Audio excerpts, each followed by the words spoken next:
Just need to see if I got too much crunch if it's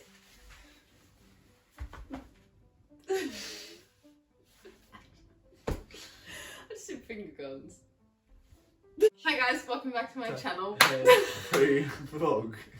I don't know if you can tell, but we've tried to film this introduction 4 times already. No, we haven't. Anyway, Tay chucked out about 4 weeks ago. Yeah, a bit too long ago actually. If anyone wanted some questions for our Q&A together, and now we're finally getting around to it. It's been a while.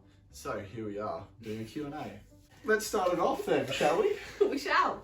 Just introduce yourself, Mr. Layne and I. Layne Storia. Oh, already stumped. No, I'm a bit of a country boy. A bit of a larrikin. Like to have a bit of a laugh here and there. Don't take life too seriously. And yeah, that's about it. Yep. And if you would describe yourself in 3 words, how would you describe yourself? Sexy, tough, funny. Yeah, that's pretty good. You're a comedian. Yeah, what are yours? If I describe myself in 3 words, crackhead, sleepyhead, a different head. No, oh god. Okay. Okay, so our first question that came in was from quite a few of you, and it was how did we meet? So it's a long one. A long one. I'll shorten it up for you. So, New Year's Eve, we both went to the Brizzy Mega Run. Mm-hmm. However, we didn't talk or anything. No. But I saw Taylor's bottom as we were running, and I just looked at one of my mates and said, "Oh, that's a pretty nice ass. I can see why you'd like running around here." And then didn't think another thing of it really. Didn't see it after the run, and then went down to Gold Coast for New Year's Day at the Mega Run, and come around the headlands at Burleigh there and saw the same ass, and I was like, oh, there we go, got a conversation started here. So I was like, oh, did you run at Brizzy? And sure enough, the answer was yes. And then we kept doing the rest of the Mega Run together. And just chatted the whole way. You got me through. I started the run committing only to like 6k, and then it suddenly turned into 8k. Then it turned into 12k, which is like the furthest I've ever run. Which was a lot of whinging, but... It was a lot of whinging. I was there on 2 hours sleep. Shout out Grace for getting up with me. We've just kind of been together ever since. Really. Yeah, can't get rid of you. Yeah. It's a bit of a stage 5 clinger. Then the second question is, what's our favourite thing about Mega Run? Favourite thing about Mega Run? I think community. The people. Community, people, yeah. I think that's by far the best thing that it offers. It offers like a place where you got people around you that are like-minded, I'd have to say. Yeah. And everyone's really supportive of whatever you're doing outside of Mega Run as well, which is really good. I'd say. 100%. This comes from Corey Dory. Yeah. Who is your favourite person whose name starts with C and lives on the Gold Coast? Corey Nachos. What would your next sport or exercise be if you weren't doing Mega Run? Well, obviously, like, if I wasn't doing Mega Run, like I'm doing triathlons. But if I had to just scrape that off completely, it's a tough one. Probably competitive darts. Competitive darts. Competitive darts. I love darts. Like your retirement sport, or? It'd be a sport I'd like to take up. Because my retirement sport is lawn bowls. For lawn sure. Bowls, yeah. I will be one of those old people just. Yeah. Or actually, what else is? Equestrian? No. You're not a horse girl? Not a horse girl. Oh, sad. This comes from Will, whose hair is more important, and will you get matching mullets? Well, we know whose hair is more important, so Mine. without a doubt, mine. I spend more time at the hairdressers by far. You actually so. do. Yeah. Yeah. So I'm the pampered one in the You're relationship. precious. You need to get your regrowth done again. Yeah, it's very time consuming and I don't have a lot of time on my hands. And the matching mullets, that's on you. That's mine. That is not happening. Well, there's the answer for that, Will. What are the key things that make a relationship successful? I'd feel like we can do 3, 2, 1 on both those. So 3, 2, 1, communicate. That's the big one. Yeah. And just have patience with each other. Everyone works a little bit differently. Everyone's wired a little bit weirdly. Yeah, I think it's just understanding, trying to figure out where other people come from, because obviously not everyone's the same. And even with Tay being a sleepyhead or whatnot, I've got to wrap my head around Napping. Yeah, naps. I'm like, do you really need to? Yes. Or it's like, I might come in and have a 15-minute nap, and then next minute I know she's turning her alarm from a 15-minute nap to a 2-hour nap, and I'm like, that drives me insane. So like, it's just all understanding about where the partner comes from, and I think your early stages, you just got to sort of definitely work out that person's right for you by sort of having clear boundaries about what you both want from the relationship. I think that goes a long way in the key things of a relationship. Yeah, starting off with good foundations, making sure that you've actually got someone who you want to be with a life partner from the start. Asking those big questions. Yeah. Because I think our first date we asked some pretty big questions. Like, we didn't stop talking until 7:30 in the morning. yeah, so like there were some questions asked, and like that's from that stage. It was like that's how I sort of knew, like, because we'd asked some pretty serious questions and had some pretty serious answers. So yeah, not being shy of asking those big questions, I think, is a big one. And being willing to learn, I think, is a big one too. Yeah. Bruce asked, "What is it like being able to reach the top shelf?" It's, To all my short kings out there. so superior masculinity, really. You could break his heart. Yeah, it's nice. Love you, Brucey. Meg asks, "What are our biggest goals?" I'll go first for this one. Thanks. My biggest goal is to make the Australian team and represent Australia at an international competition and win some medals, which would be very nice. What's your biggest goal? My biggest goals, in a short way of putting it, would be like to change 1 million plus lives in a positive way. I think that's the simplest way for you all, but that comes in many different ways, and it's just telling my story and helping people realise what their crazy goals are. That's what I think I've been put on this earth to do. So that's what's probably my biggest goal at the moment. Yeah. Nicola asked me, "Am I excited for trials?" And I was very excited for trials when I put this question box out. And then about a week out, I got really sick and only with flu down for one race, raced horribly, then was very sick again that night, and so I flew home early. So not so excited for trials when I think about it now.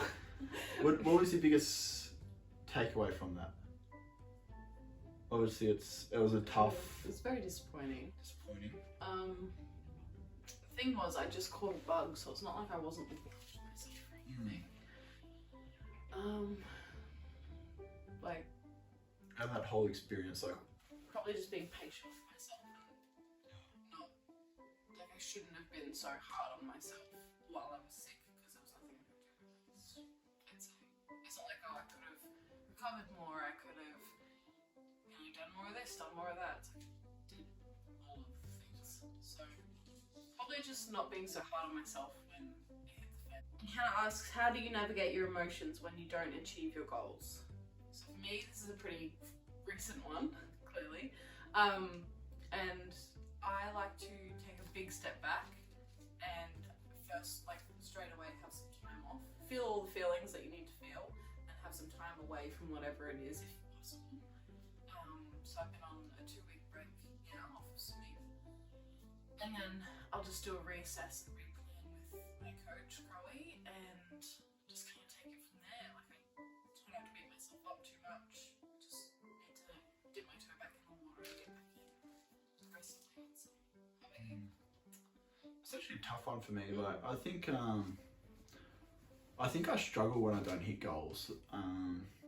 Because I'm used to hitting most stuff that I put out there or whatnot. But yeah, for me, I wouldn't say that I'm actually someone to look to for that when I don't hit a goal.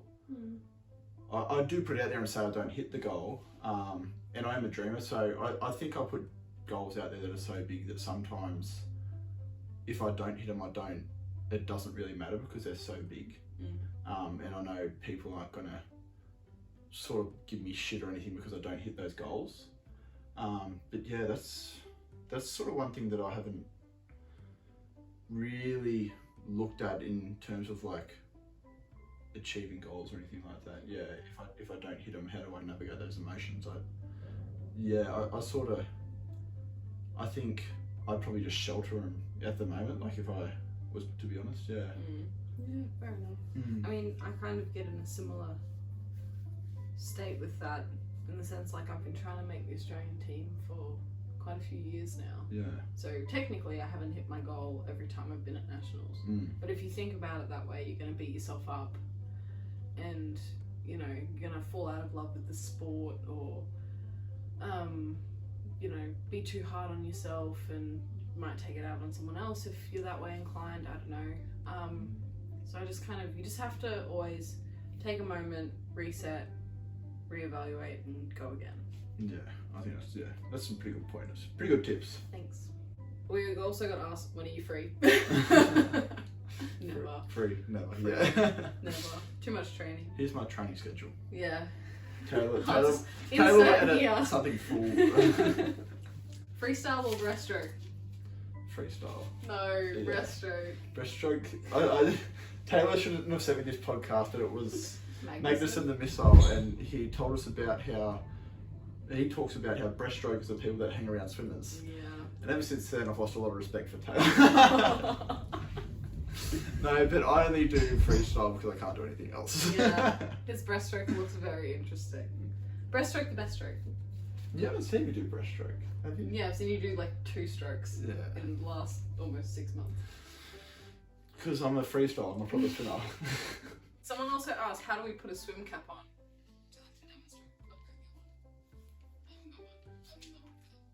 That was shocking plenty. I know, I'll be back. Anyway, guys, while Taylor's gone, please enjoy this moment of me flexing. Demo. Alright.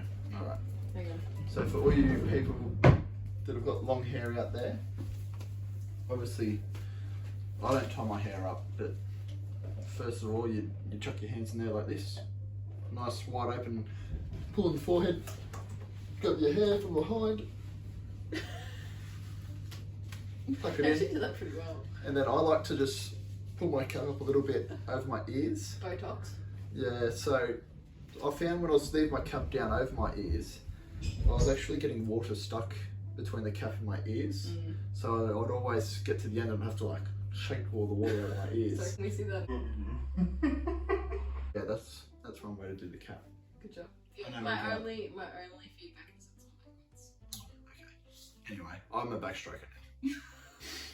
Because that's how that works. Yeah, it is. Obviously, aerodynamics Duh. and water. What are your tips for unmotivated people to get into sport or activity? Ooh, this is a good one. I like this one. I Do you think... want to take the No, cap off? that's I'm leaving the cap on. This one is all about making it a part of your I can't take this a seriously. part of your routine. So, if you've got a sport out there that you would like to try, I wouldn't recommend going and just like doing it for 3 hours on the first day. I'd recommend like going and doing it for like 10 to 15 minutes and like starting off real small doses, but doing that every single day, so that the more that you do something, you're gonna actually make yourself feel like you do that sport, or like you want to go and do that, and it's just a part of your routine.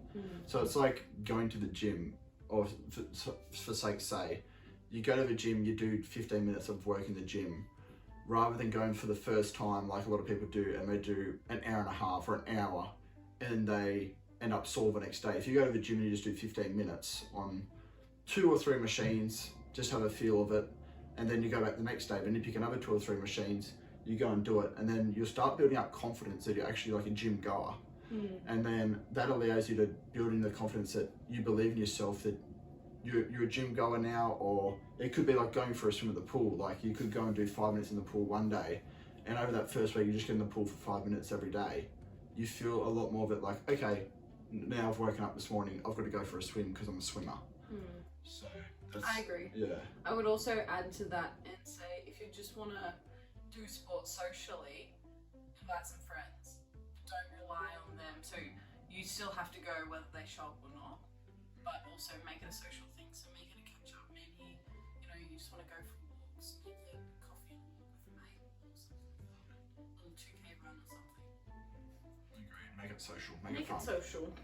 What are your goals for the rest of the year? Okay, it's cap off time.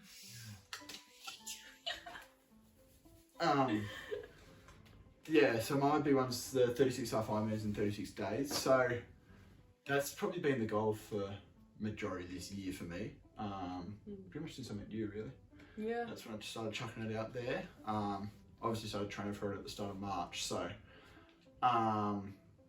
yeah, I think that's my big goal. But obviously, I just want to create like a community around it as well. Like, obviously doing the event's one thing, but making it a community vibe and getting people involved is like another thing as well. So yeah, I think doing that and making it a big community event's one thing for me. Yeah. My goals for the rest of the year so national short course is the next meet coming up, and that's in September. So I just need to get back to being healthy and then into a good race routine and racing up again, because it's been a little while since I've had a good race. And that'll flow on into states in December, so we'll just see how we go. Just gotta get healthy and get fit again. Why did Layne choose to raise money for CF?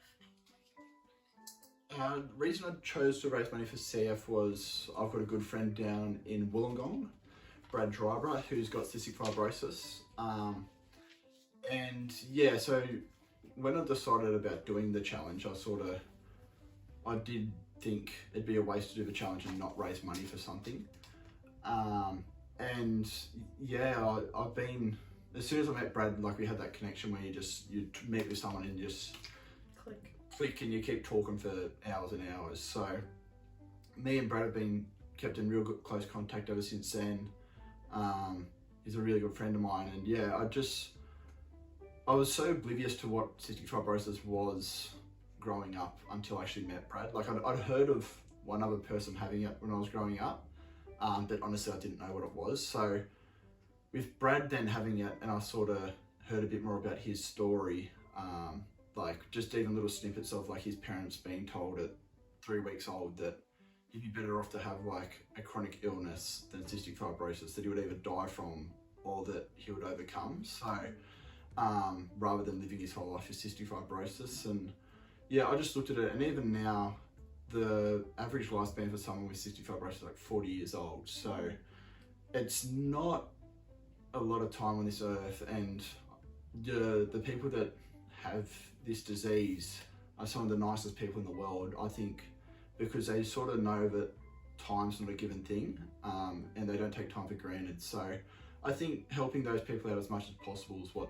drove me to raise funds and awareness for cystic fibrosis whilst doing my challenge. It's going to be a very, very tough challenge, and if you want to come and support Layne, you can donate, or you can get in the pool with him, get on the bike with him, or go for a run with him throughout the 36 days. Yeah, I've had a lot of people actually ask thinking that I would mind. I didn't want people doing it with me, but I actually want as many people to do as many different swims or runs or bike rides with me. I really want it to be like someone comes and does their first marathon with me, or someone comes and does their first 90k on the bike with me, or some people even do their first half Ironman. So I really want it to be like people come and put themselves out of their comfort zones and give it a red hot. Yeah, give it a red hot crack. Super joined. People can go onto my Instagram page, which is Layne_insano. I'll chuck it on the screen. Chuck it on the screen. Or we can just chuck it in the bio, that'll probably be easier. Oh, thanks, editor. Yeah, thanks. And in my bio, on my Instagram account, is a fundraising page for Cystic Fibrosis Australia. So yeah, all the money there goes to the right places. It's not one of these fundraising things that none of the money goes to the right spots. Sarah asks, is there anything we are looking forward to doing together in the future? Not really, no. Nah. I'm just throwing them out at the end of the year. Obviously when one thing for me, I've always looked forward to having like a family. But that's obviously a bit further down. Yeah, but it was in the future. I know. Later. Yeah. Later. I don't know. Probably just like doing like a lot of. It's not even traveling or anything. I think like just establishing ourselves. Yeah. Like we're both at this. I'd call it. In transitional, intermediate. Yeah, something. we sort of not who we exactly want to be at the moment, both of us. So yeah, I think it's like building that relationship of when we both get to where we want to be, individually and then together as a team, how we make that work. So I think that'll be pretty cool. Like we've both got some pretty out there goals that when they do happen, it'll probably chuck some spinners in the works and whatnot. But I don't think for us it's going to be anything major. But I think even just obviously like we haven't trained that much together, to be honest. So like when the time comes, I actually look forward to training together. You're gonna get me through a cosy 100k like do some really crazy events together. So that's a big thing that I'm sure Tay's not that excited for that. I actually kind of am, but like not thinking about it. That's way in the future. But I think we're this type of couple that can bounce off each other in situations like that. So I think doing those big extreme goals and challenges, like even for sake, even just for one thing, I'm looking forward to like us being together when I do my half Ironman challenge. So and the challenges for me are only going to get bigger and badder as we go on. Yes. So there's probably going to be some bits and pieces where Tay looks at me and goes, "You're a piece of shit." So I think that's one thing to look forward to. Like just look forward to growing together. Yeah, I agree. Yeah. I concur. You concur? Dangerous. Dangerous. Sarah told you to plug your potty and said, what's the next episode about? Ooh. I reckon fear is a good one. Fear is a good one. I think either fear of failure is the next potty. Or fear of failure. Fear of failure, yeah, that's what holds a lot of people back. So my potty's What's Your Crazy. So I'll put it on the screen again. In the bio. So my potty's What's Your Crazy, and that's what one of my big goals are for my life. It's to help people find their crazy goals. Yes. What they've been put on this earth to do, and how can they get there in all aspects of life. So it's not just saying that because we team up together, you've got to go and do a half Ironman. Like I understand that that's not everyone's crazy goals, and everyone's got their own different goals, and I'd want to help people explore those goals. So that's the purpose of the potty. When am I going to be a guest? I don't know. When are you going to be a guest? I don't know. I was just putting you on the spot. Hey, the microphones are there. Oh, should we have used them for this? No, we shouldn't have used them for this. Okay. I was thinking it, but anyway. Vlog done. Hey guys, welcome back to our hands-free vlog. You just did one finger gun. You meant to do two. I did two. You can double check it now. Oh, you're just going to edit it? Okay. Welcome back to our hands-free vlog. I'm not doing it. I can't do that. Start again. You're doing it. Restart it. So Meg asked, don't scratch your nose. Sorry, what is your nose? Tay put out questions and we're giving you answers. We want to show everyone a hidden talent, which is just... Oh, this is actually pretty tough. Whoa! Oh. So this hidden talent I used to be able to do in like year 6, I reckon. And I nearly used to be able to burp the whole alphabet. Alphabet in one go. But I tried it the other day in the shower and I wasn't as successful. But anyway, I'll give you a red hot.